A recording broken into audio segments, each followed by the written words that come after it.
just trying to survive and learn to love along the way, by Foreplay on AO3. Episode 49, Chapter 49, of Sleepless Nights in a Hospital Room. Hitoshi is one of the lucky ones. He got paired with Aoyama for the Walk of Courage, and while he's not close to the other boy, they get along well enough. He's one of the few that weren't scared to talk to him back when he was in general studies, and everyone learned what his quirk is. Aoyama is eccentric, but he's not pushy and left Izuku alone when a lot of the class wouldn't, so that gives him extra brownie points. Shinsou, mon ami? Hitoshi hums, and that's enough of a response for the other boy. Isn't it a bit weird that they haven't tried to scare us in a while? Hitoshi stops walking. It's probably been a good 10 minutes since they last ran into the other class. They haven't strayed far from the path, but there hasn't been any signs of other people. Could be a scare tactic, but 10 minutes of build-up? Unlikely. Yeah, it is. He meets Aoyama's eyes and finds a worried expression that he sure matches his own. It's probably nothing, but maybe we should head back. Hitoshi takes Aoyama's silence as an agreement, and turns around to head the way they came. They walk in silence for a few moments, before the sound of shuffling feet come from behind them. They turn around to meet whoever it is, and Hitoshi has to take a step back when they're joined on the path. The group is led by Aizawa-sensei, and there's some Class 1B kid that he doesn't know thrown over his shoulder. And he's followed by a large group of their classmates, and some of them are hurt. What the hell is going on? Hitoshi and Amamama wordlessly join the group, and he finds himself walking next to Ida. He leans in close to the taller boy before speaking. Hey, what's going on? Ida frowns at him before answering. You didn't hear any of the villains. We're all heading back to the cabin so we can be safe. Villain attack? That can't be good. He cranes his neck around, but there's no sight of Izuku or Shoto anywhere. Hopefully they're both okay, but knowing Izuku, he's probably attracted trouble. Hitoshi isn't sure they're going the right way anymore. Why is there so much smoke here? His question is answered the moment they break through the tree line. One of the cabins is on fire. Aizawa-sensei looks around for a second before bolting towards the flaming building. Hitoshi looks around as well and frowns. None of his classmates that were taking extra lessons are around.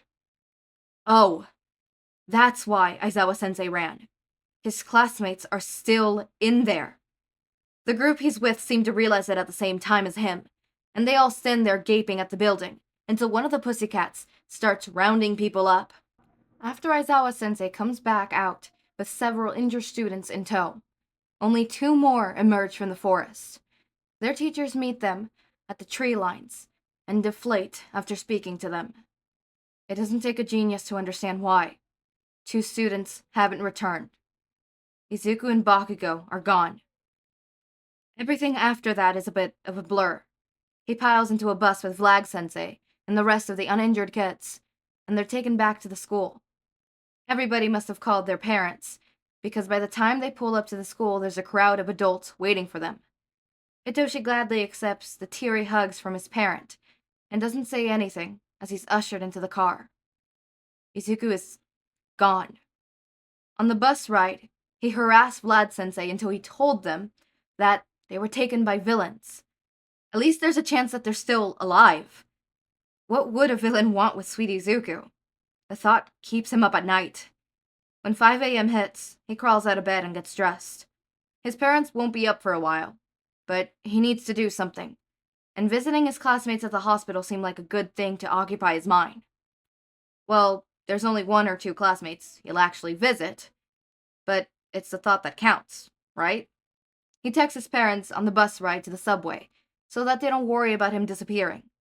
Luckily, there aren't a lot of riders this early in the morning, and everyone is too tired to bother each other.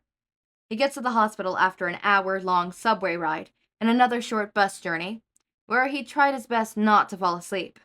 It wouldn't do him any good to miss his stop. When he steps in the door, he wanders around a little, unsure of where to go. He doesn't want to bother anyone that's working, and he's not even sure that Todoroki still admitted. He knows his friend was bleeding, but Doesn't know how severely. He turns the corner and nearly runs into Endeavor. Thank God he didn't, because that would have been embarrassing. The hero stares at him for a minute before his eyes widen in recognition. Oh, you're one of Midoriya's friends, right? Did you come to see him? Holy shit. He's okay? He's been rescued. Hitoshi asks the question far too loudly, but Endeavor just smiles at him. They both were a few hours ago. His dads are with him now. Why don't I show you the way? Hitoshi nods at him, and the man turns around, heading back the way he came from. It's Shinsou, right? Shouta has mentioned you a few times.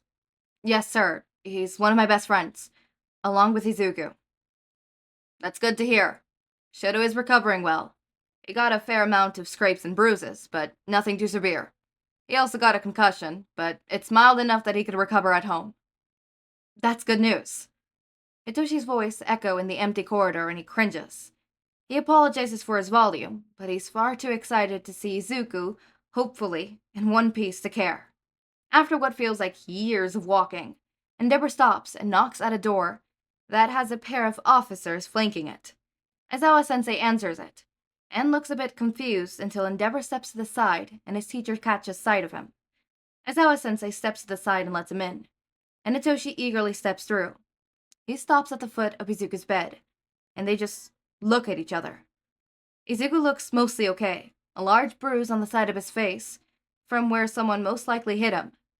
Other than that, though, he looks as good as new. He's frowning at Hitoshi, and he knows that it's because of the dark circles under his eyes that rival Aizawa-sensei's. Alright, listeners, Sho and I have an important meeting at the school we need to get to.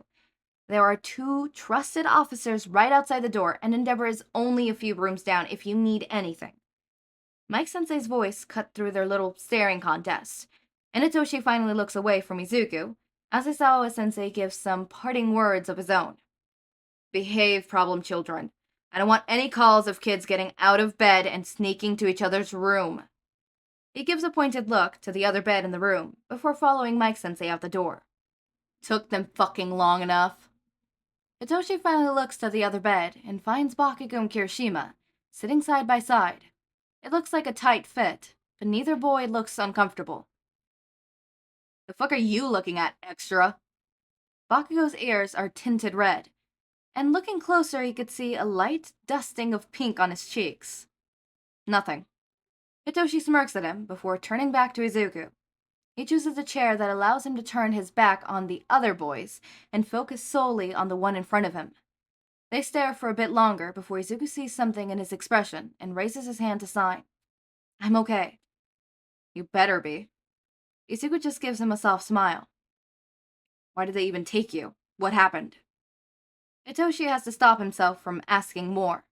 He doesn't want to overwhelm Izuku, and a bunch of questions will do just that. Izuku looks at the other bed before raising his hand again. It's a long story.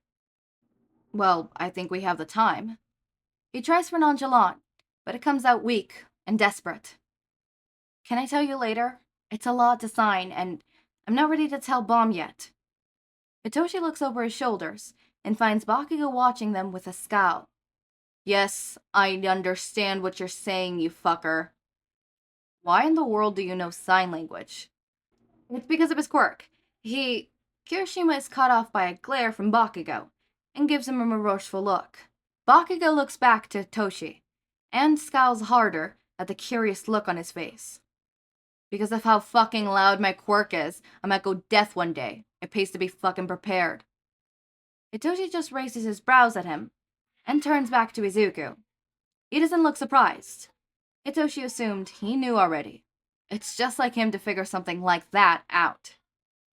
Okay, you can tell me when you're ready, Izuku. Izuku gives him a bright smile, and Hitoshi can't help but smile back. Thank you. Izuku rests his hand, palm up, on the blankets.